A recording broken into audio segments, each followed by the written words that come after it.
औज़ुबिल्लाहिमिनश्शैतानिर्रजीम बिस्मिल्लाहिर्रहमानिर्रहीम। अस्सलाम वालेकुम स्टूडेंट्स, कैसे हैं आप सब।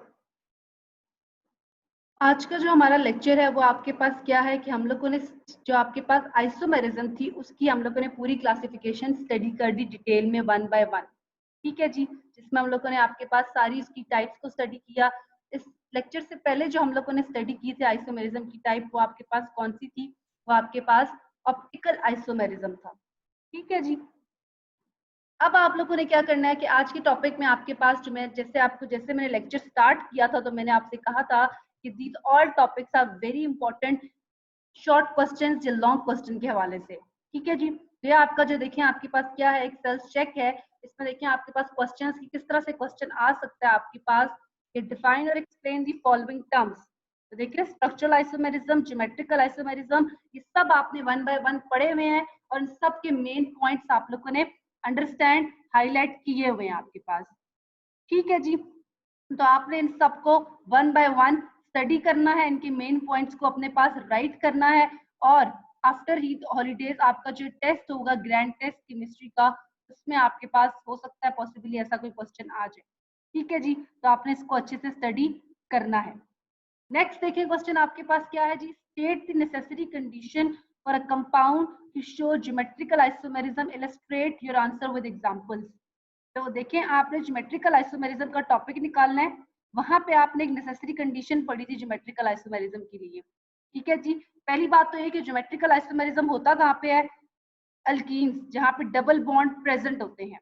ठीक है जी, वहां पे आपके पास ज्योमेट्रिकल आइसोमेरिज्म शो होता है। क्यों? क्योंकि हमने कहा था कि आपके पास जो डबल बॉन्ड होता है वो रिस्ट्रिक्टेड रोटेशन देता है, जिसकी वजह से आपके पास जो है ज्योमेट्रिकल आइसोमेरिज्म सिस और ट्रांसफॉर्म जनरेट होती हैं।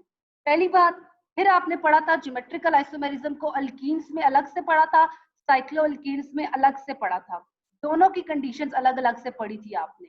ठीक है जी, तो आप जब ज्योमेट्रिकल आइसोमेरिज्म का टॉपिक निकालोगे वहां पे आपको मिल जाएगी इसकी कंडीशन, और हर कंडीशन के साथ आपने दो एग्जांपल्स के साथ उसको एक्सप्लेन कर देना है। You are done. ठीक है, ओके। नेक्स्ट क्या आपके पास कि which of the following compound shows geometrical isomerism. ठीक है जी, अब वो आपसे पूछ रहा है कि इन फॉलोइंग कंपाउंड में से कौन कौन से ऐसे कंपाउंड्स हैं जो ज्योमेट्रिकल आइसोमेरिज्म देते हैं। तो वही बात अगेन आ गई कि पहले तो आपने क्या देखना है, कंडीशंस। ज्योमेट्रिकल आइसोमेरिज्म के लिए जो कंडीशंस थी, आया वो इस कंपाउंड में प्रेजेंट है या नहीं है।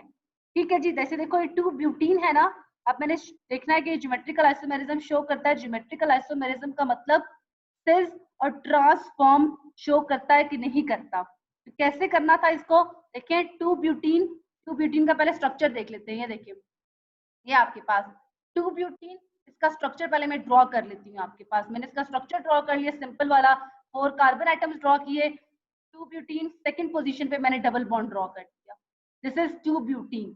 अब मुझे देखना है कि आइसोमेरिज्म ज्योमेट्रिकल आइसोमेरिज्म शो करता है कि नहीं करता। उसके लिए क्या देखूंगी कि मैं डबल बॉन्ड को अलग कर लूंगी। ये देखें डबल बॉन्ड मैंने अलग कर लिया, कार्बन कार्बन के दरमियान डबल बॉन्ड ड्रॉ कर लिया। एक साइड पे ये वाला हाइड्रोजन ये ड्रॉ किया, ये वाला हाइड्रोजन ये ड्रॉ किया, ये वाला मिथाइल ग्रुप देयर और दिस मिथाइल ग्रुप यहाँ पे ड्रॉ। मतलब कि मैंने जो simple structure straight chain structure था ब्यूटीन का, उसको थोड़ा सा मैंने क्या किया, मॉडिफाई करके आपके पास स्ट्रक्चर की फॉर्म में लिखा उसका। ठीक है, थोड़ा सा स्ट्रक्चर उसका खोल के लिख लिया आपके पास। अब जब मैंने ये देखा तो मैंने पहली बात, मेट्रिकल आइसोमेरिज्म की पहली कंडीशन क्या थी, डबल बॉन्ड का होना। डबल बॉन्ड मौजूद है, इसका मतलब ज्योमेट्रिकल आइसोमेरिज्म हो सकता है। दूसरी कंडीशन देखिए, दूसरी कंडीशन ये थी कि आपके पास जो डबल बॉन्ड का कार्बन होता है, इसमें आपके पास जो कार्बन है इट शुड हैव एटलीस्ट 2 different groups attached to it. यही कंडीशन थी ना आपके पास। कंडीशन क्या थी आपके पास कि हमने कहा था आपके पास कि एटलीस्ट 2 डिफरेंट ग्रुप्स आपके पास क्या होने चाहिए, अटैच्ड होने चाहिए to the each carbon of double bond. तो यहाँ पे देखें जी, इस कार्बन के साथ 2 डिफरेंट ग्रुप्स, इस कार्बन के साथ 2 डिफरेंट ग्रुप्स। तो दिस मीन ये आपके पास ज्योमेट्रिकल आइसोमेरिज्म देता है, जिसमें से ये जो मैंने ड्रॉ किया हुआ है ये सिस 2 ब्यूटीन है, और जो इसका दूसरा अल्टरनेट स्ट्रक्चर होगा वो ट्रांस 2 ब्यूटीन होगा। तो इस तरह से आपने क्या करना है, इस तरह से आपने चेक करना है कि कैसे आपके पास ज्योमेट्रिकल आइसोमेरिज्म ये वाला स्ट्रक्चर देता है या नहीं देता। ठीक है जी। Next 2 methyl butene. अब जैसे आप देखो ड्रॉ करके बताए ना, साथ आप लोगों ने स्टेटमेंट की फॉर्म में लिखना भी होगा। फॉलोइंग 2 कंडीशंस, पहली कंडीशन कि आपके पास ब्यू ब्यूटीन में 1 डबल बॉन्ड प्रेजेंट है, और दूसरा कि इसके कार्बन के पास 2 डिफरेंट ग्रुप्स प्रेजेंट हैं, जिसकी वजह से ये क्या कर रहा है, आपके पास ज्योमेट्रिकल आइसोमेरिज्म एग्जिबिट कर रहा है। इसको आपने थ्योरेटिकली भी वो दोनों पॉइंट राइट करके मेंशन करना है। ठीक है जी। थ्योरेटिकली एज वेल एज ये फॉर्मूला आपने ड्रॉ करके इसका जो आपके पास केमिकल स्ट्रक्चर है इसको ड्रॉ करके भी आपने आंसर को कंप्लीट आंसर प्रोवाइड करना है। ठीक है। सेकंड देखिए 2 मिथाइल ब्यूटीन। अब देखिए 2 मिथाइल ब्यूटीन का पहले मैं सिंपल स्ट्रक्चर ड्रॉ कर लेती हूँ कि ये सेकंड पोजीशन पे मिथाइल ग्रुप है, ब्यूटीन है, तो ब्यूटीन मतलब डबल बॉन्ड आप कहीं पे भी लगा दो, मैंने 2 पे ही लगा दिया। ठीक है, डबल बॉन्ड आप कहीं भी लगा सकते हैं क्योंकि उसने मेंशन नहीं की पोजीशन आपके पास। ठीक है जी। अब देखें 2 मिथाइल ब्यूटीन का स्ट्रक्चर मैंने ड्रॉ किया। अब अगेन तो थोड़ा खोल के लिखूं, कार्बन कार्बन डबल बॉन्ड को ये मैंने पोजीशन इसकी स्पेसिफाई कर दी। अब इस कार्बन के साथ एक हाइड्रोजन, इस कार्बन के साथ एक मिथाइल ग्रुप, ये मिथाइल ग्रुप, दूसरा मिथाइल ग्रुप ये मैंने ड्रॉ कर दिया। अब जो बकाया मिथाइल ग्रुप था वो मैंने यहाँ पे ड्रॉ कर दिया। अब पहली कंडीशन ज्योमेट्रिकल आइसोमेरिज्म की, डबल बॉन्ड तो जी प्रेजेंट है, इसे ज्योमेट्रिकल आइसोमेरिज्म देना चाहिए। दूसरी कंडीशन ज्योमेट्रिकल आइसोमेरिज्म की, एटलीस्ट 2 डिफरेंट जो है groups should be attached to the carbon constituting the double bond. तो ये साइड पे तो कार्बन पे, ये कार्बन कार्बन के दरमियान डबल बॉन्ड है ना, तो दोनों साइड पे कार्बन के पास डिफरेंट ग्रुप्स का होना जरूरी है ज्योमेट्रिकल आइसोमेरिज्म देने के लिए। इस कार्बन के पास तो 2 डिफरेंट ग्रुप्स हैं, लेकिन इस कार्बन के पास आइडेंटिकल ग्रुप्स हैं। तो इसका मतलब कि वो कंडीशंस को क्या कर रहा है, second condition of geometrical isomerism को फुलफिल नहीं कर रहा। दैट्स व्हाई 2 मिथाइल ब्यूटीन में ज्योमेट्रिकल आइसोमेरिज्म एब्सेंट है। ठीक है जी। इसी तरह 2 पेंटीन का आप लोगों ने देखना है, देखो मैं आपको मेंशन किया हुआ इसमें, तो इसको आप जो ड्रॉ करोगे आप इसको कर लोगे अंडरस्टैंड। नेक्स्ट फोर्थ वन आपके पास क्या है, 1,2 डाइक्लोरोप्रोपेन। तो ये तो पहले इसका स्ट्रक्चर ड्रॉ किया आपने, second propane 3 carbon atom draw कर दिए, सेकेंड और फर्स्ट पोजीशन पे आपने क्लोरो लगा दिया ग्रुप। अब ये 1,2 डाइक्लोरोप्रोपेन बन गया। पहली कंडीशन डबल बॉन्ड का होना जरूरी है, इसमें तो डबल बॉन्ड ही नहीं है, तो ये तो ज्योमेट्रिकल आइसोमेरिज्म क्योंकि फर्स्ट कंडीशन ही नहीं फुलफिल कर रहा। दैट्स व्हाई 1,2 डाइक्लोरोप्रोपेन में भी ज्योमेट्रिकल आइसोमेरिज्म आपके पास एब्सेंट है। ठीक है जी। ओके। अब next, which of the following compounds show isomerism? ये कंपाउंड और ये कंपाउंड आपके पास ड्रॉ हुआ है, तो इनमें से वो पूछ रहा है कि आइसोमेरिज्म कौन सा कंपाउंड शो करता है आपके पास।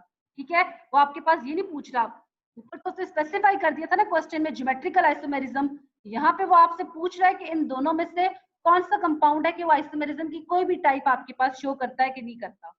ठीक है जी। तो आप देखो ये क्या है आपके पास, दिस इज प्रोपीन। प्रोपीन का स्ट्रक्चर है ना 3 कार्बन एटम्स। ठीक है जी। तो आपके पास ये आपके पास क्या है कि प्रोपीन में आपके पास कोई भी आइसोमेरिज्म प्रेजेंट नहीं है। इसलिए आपने स्ट्रक्चरल आइसोमेरिज्म की टाइप्स पढ़ी थी आपके पास, पोजीशन, फंक्शनल ग्रुप, उसमें से कोई भी आप लोग इसमें प्रोपीन में ऑब्जर्व नहीं कर सकते। ठीक है जी। क्यों? क्योंकि जो सिंपलेस्ट आइसोमेरिज्म है आपके पास, जो सिंपलेस्ट आइसोमर का स्ट्रक्चर है वो स्टार्ट ही कहां से होता है, 4 कार्बन से। ठीक है जी। तो इसलिए प्रोपीन आपके पास क्या है, आपके पास आइसोमेरिज्म की कोई भी टाइप शो नहीं करता, इसका कोई पॉसिबल आइसोमर बन ही नहीं सकता।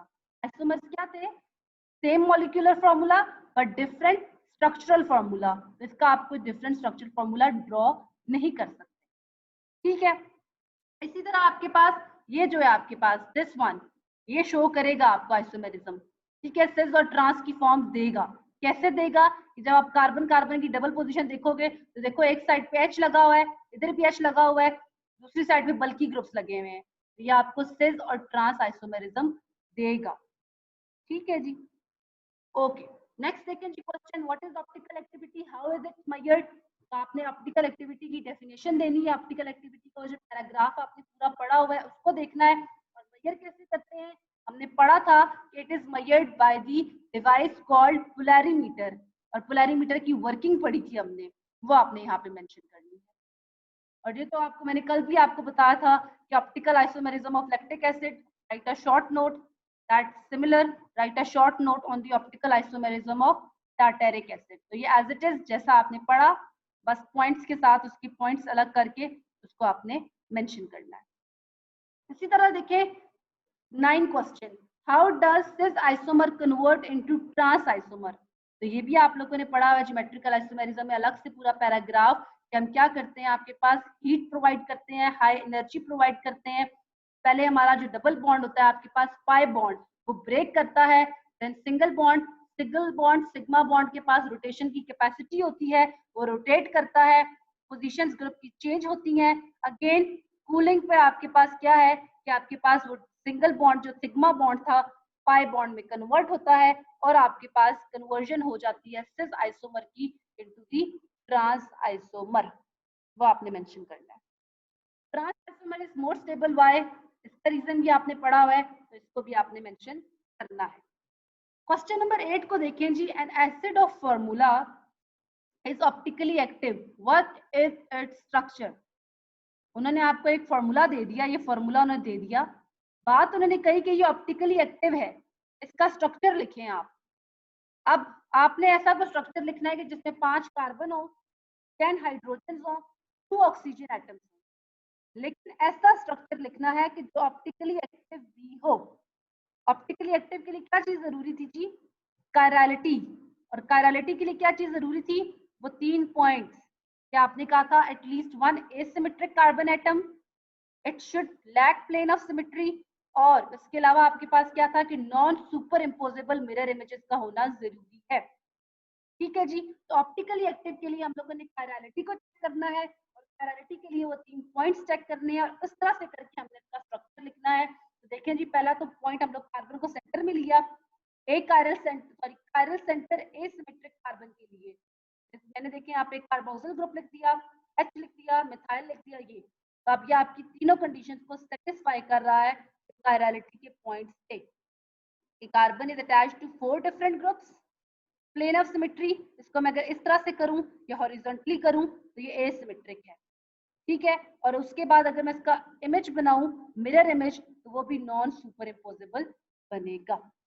तो that was your this quick quiz के क्वेश्चंस थे आपके पास। इसके अलावा भी जो इससे पीछे लेक्चर्स हैं आपके पास, उनमें जितने भी क्विक क्विज के क्वेश्चंस हैं आपने उसको एक दफा गो थ्रू करना है।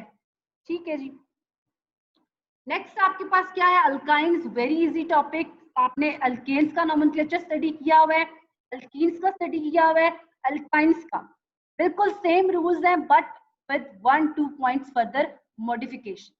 ठीक है जी, अल्काइंस क्या है आपके पास, अल्काइंस वो क्लास ऑफ ऑर्गेनिक कंपाउंड है कि जिसमें एटलीस्ट 1 आपके पास ट्रिपल बॉन्ड प्रेजेंट होता है। ठीक है जी, सिंपलेस्ट अल्काइन आपके पास कौन सा है, एसिटाइलिन।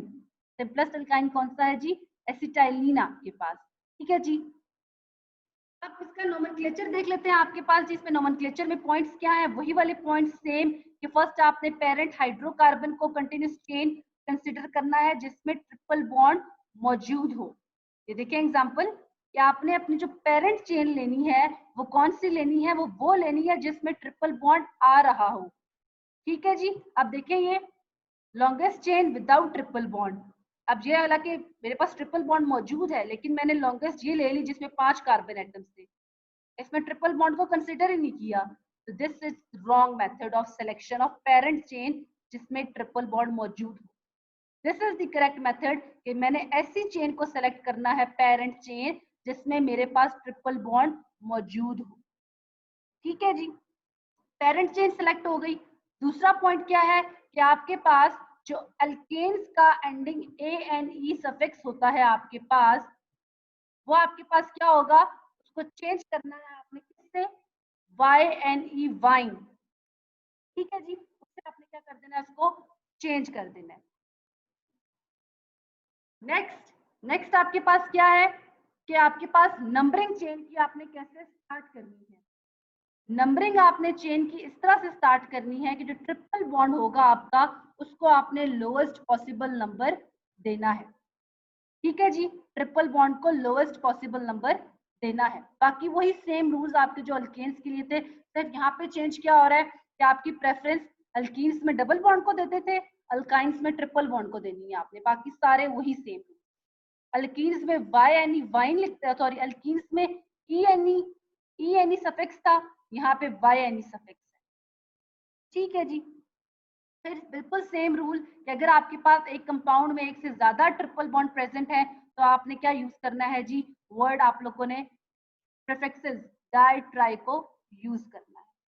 ठीक है जी, और वही मेथड अल्काइल ग्रुप्स को बिल्कुल वैसे ही आपने नेम करना है कि सब्स्टिट्यूएंट अगर अटैच है आपके पास, मतलब कि आपके पास कंपाउंड में ट्रिपल बॉन्ड भी है लेकिन कुछ सब्स्टिट्यूएंट्स भी है, तो आपने नंबरिंग ऐसे करनी है कि पहले आपने आपका जो ट्रिपल बॉन्ड है उसको लोएस्ट पॉसिबल नंबर देना है, और दूसरा आप लोगों ने आपके पास सेकंड प्रेफरेंस चेक करनी है कि आपका जो सब्स्टिट्यूएंट है उसको भी लोएस्ट पॉसिबल नंबर जाए। ठीक है जी, सेम मेथड जो अल्केन्स के लिए आपने स्टडी किए थे।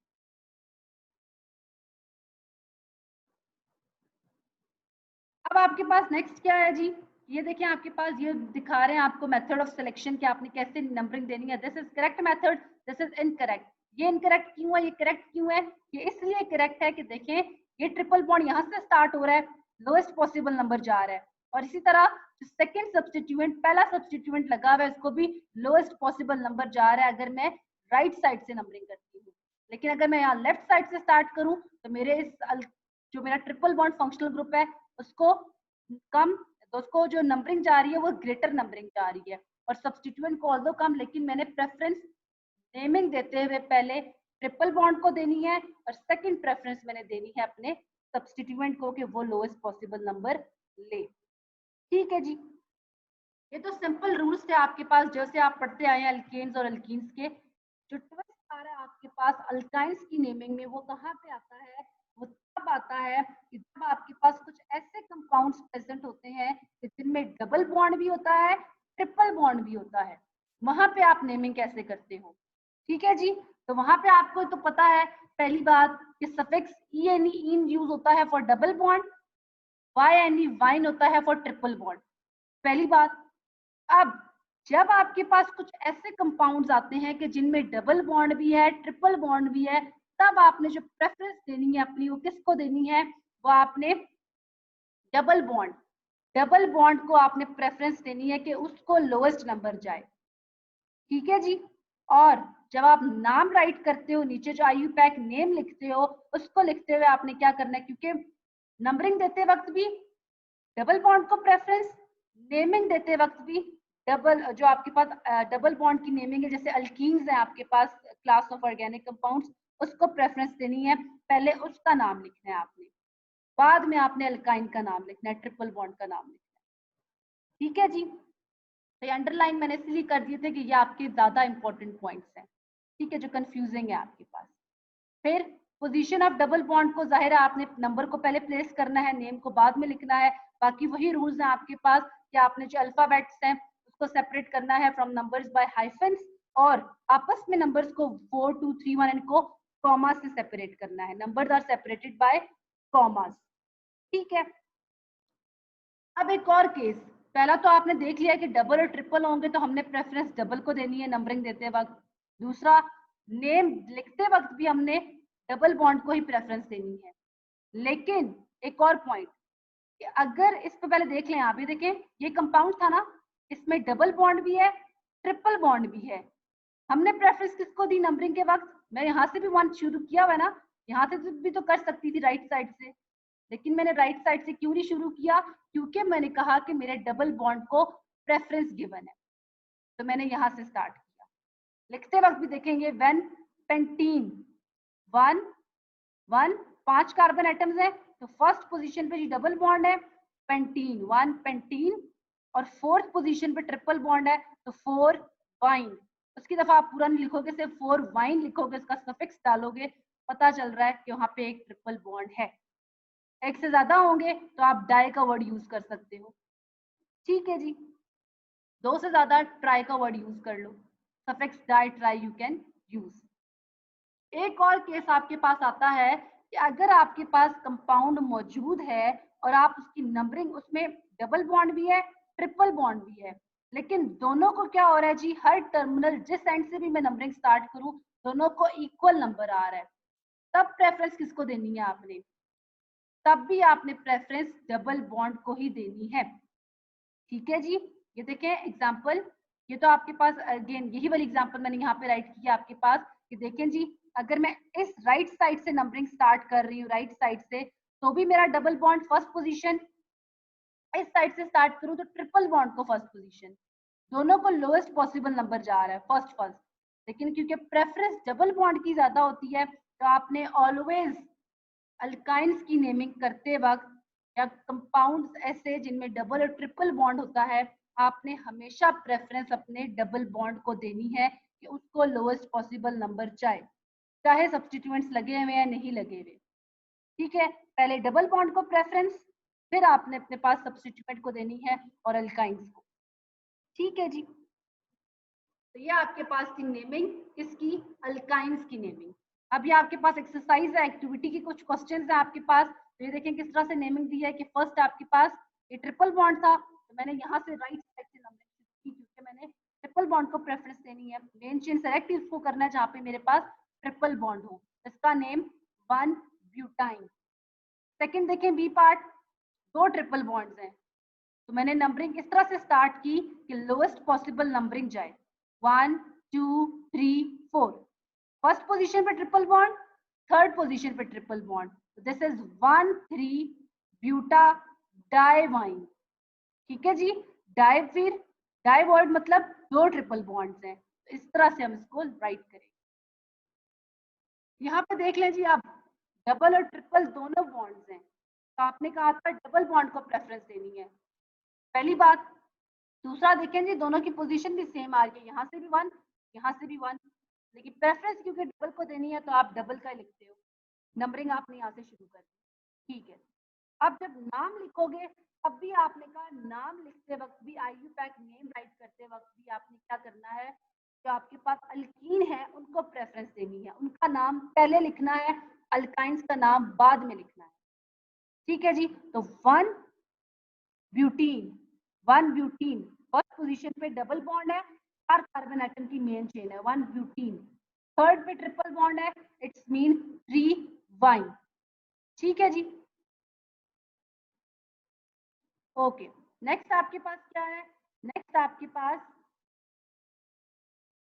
डी वाला देखें, ये आपके पास क्या है, इसमें देखिए जी दो ट्रिपल बॉन्ड और एक डबल बॉन्ड आ रहा है, तो मैंने नंबरिंग प्रेफरेंस किसको देनी है, डबल बॉन्ड, तो मैंने नंबरिंग इसलिए यहाँ से स्टार्ट कर दी 1 2 3 ये साइड, और अकॉर्डिंगली इसके नाम देखें तो मेरा क्या बनेगा 2 हेप्टीन 4 6 डाइवाइन, और इसी तरह आप लोगों ने ई वाले की नेमिंग भी देख लेनी है।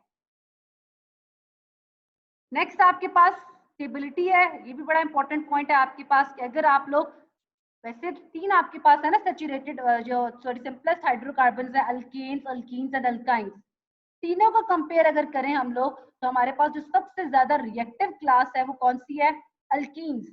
अल्कीन्स सबसे ज्यादा रिएक्टिव होते हैं, क्यों, क्योंकि आपके पास क्या है, उसमें एक सिग्मा एक पाई बॉन्ड है, और पाई बॉन्ड को ब्रेक करना आसान होता है as compare to sigma bond.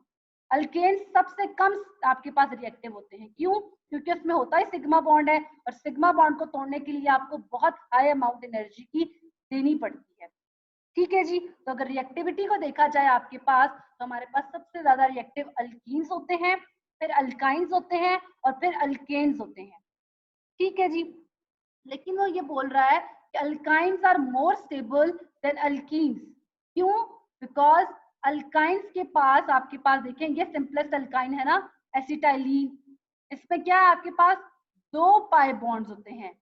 ठीक है जी, जबकि अल्कीन में एक पाई बॉन्ड था, तो due to this extra pi bond हमारे पास जो अल्कीन है सॉरी अल्काइन है एसिटाइलिन है, इसकी स्टेबिलिटी इंक्रीज कर जाती है। स्टेबिलिटी अगर इंक्रीज करती है तो मतलब रिएक्टिविटी कम हो जाती है। ठीक है जी, तो रीजन क्या है, reason is this extra pi bond presence. तो आपको ये कंपेयर करके बता रहे हैं कि अगर मेरे पास 1 हेक्साइन है और 1 हेक्सीन है मेरे पास, तो 1 हेक्सीन की जो डेल्टा एच इंथैल्पी होगी आपके पास वो क्या है, कम है, ठीक है जी, क्यों? क्योंकि आपने कहा ना ये रिएक्टेंस को कम एनर्जी देंगे, एक पाई बॉन्ड फौरन टूट गया। हेक्साइन में क्योंकि 2 पाई बॉन्ड्स हैं, उन दोनों पाई बॉन्ड को तोड़ने के लिए ज्यादा एनर्जी देनी पड़ेगी। ठीक है जी, that's why hexyne alkynes are more stable, alkenes are less stable. ठीक है जी, इसी तरह स्ट्रक्चर को अगर देखा जाए अल्काइन के, तो आपने देखा कि अल्काइन के पास क्या था, at the start of chapter हम लोगों ने इसका स्ट्रक्चर देखा था। आपके पास अल्काइंस का हाइब्रिडाइजेशन की थी, हमने देखा था कि अल्काइन कार्बन होता है दैट इज हाइब्रिडाइज। ठीक है जी, इसमें क्या है, एक सिग्मा बॉन्ड, दो पाई बॉन्ड्स हैं। ठीक है जी, सिग्मा बॉन्ड कैसे बने आपके पास, बाय द ओवरलैप ऑफ आपके पास जो एस ऑर्बिटल्स थी। ठीक है जी, s and p, by the overlap of s and p hybrid orbitals sigma bond बना, और जो पीछे अनहाइब्रिड पी ऑर्बिटल्स रह गए आपके पास 2, उन अनहाइब्रिडाइज 2 पी ऑर्बिटल से आपके पास 2 पाई बॉन्ड्स बनते हैं। ठीक है जी, तो दिस इज अबाउट स्ट्रक्चर, के स्ट्रक्चर में आपने इसके सिग्मा और पाई बॉन्ड्स को डिस्कस करना होता है, उसकी हाइब्रिडाइजेशन को डिस्कस करना होता है। ठीक है जी, अब एक और पॉइंट, बड़ा इंपॉर्टेंट पॉइंट आ गया जी अल्काइंस का। आपके पास जो ज्योमेट्रिकल आइसोमेरिज्म था वो हमने कहा था किसमें प्रेजेंट होता है, आपके पास डबल बॉन्ड ना, डबल बॉन्ड हमने कहा था कि आपके पास क्या करता है, रोटेशन को रिस्ट्रिक्ट करता है आपके पास। ठीक है जी, जिसकी वजह से ज्योमेट्रिकल आइसोमेरिज्म आपको ऑब्जर्व होता है इन अल्कीन्स। लेकिन अल्काइंस में क्या होता है आपके पास, कि आपके पास दो, ये देखिए क्या आपके पास क्या है, जैसे सिग्मा बॉन्ड, ऊपर भी पाई बॉन्ड का इलेक्ट्रॉनिक क्लाउड, नीचे भी पाई बॉन्ड का इलेक्ट्रॉनिक क्लाउड, जिसकी वजह से क्या होता है आपके पास, रोटेशन जो है कार्बन कार्बन सिग्मा बॉन्ड, अगर हम उसे रोटेट करते भी हैं तो आपके पास वो उतना आसानी से रोटेट नहीं होता। देखें जी, जो आपके पास क्या था अल्कीन, उसमें तो एक डबल बॉन्ड था, रोटेट करते थे तो हमारा बॉन्ड टूट जाता था। यहाँ तो दो आपके पास डबल बॉन्ड्स हैं, इसकी रिस्ट्रिक्शन ज्यादा स्ट्रॉन्ग है आपके पास। ठीक है जी, तो दैट्स व्हाई हम कह रहे हैं आपके पास कि हमारे पास क्या है, इसमें हम लोग ऑब्जर्व मेट्रिकल आइसोमेरिज्म को नहीं करते। ठीक है जी, ये आपके पास डायग्रामेटिकली भी शो कर रहे हैं आपको कि आपके पास ये देखिए सिग्मा बॉन्ड है, या आपके पास पी ऑर्बिटल्स पड़े हुए हैं जो पाई बॉन्ड आपके पास फॉर्मेशन दे रहे हैं। ठीक है जी,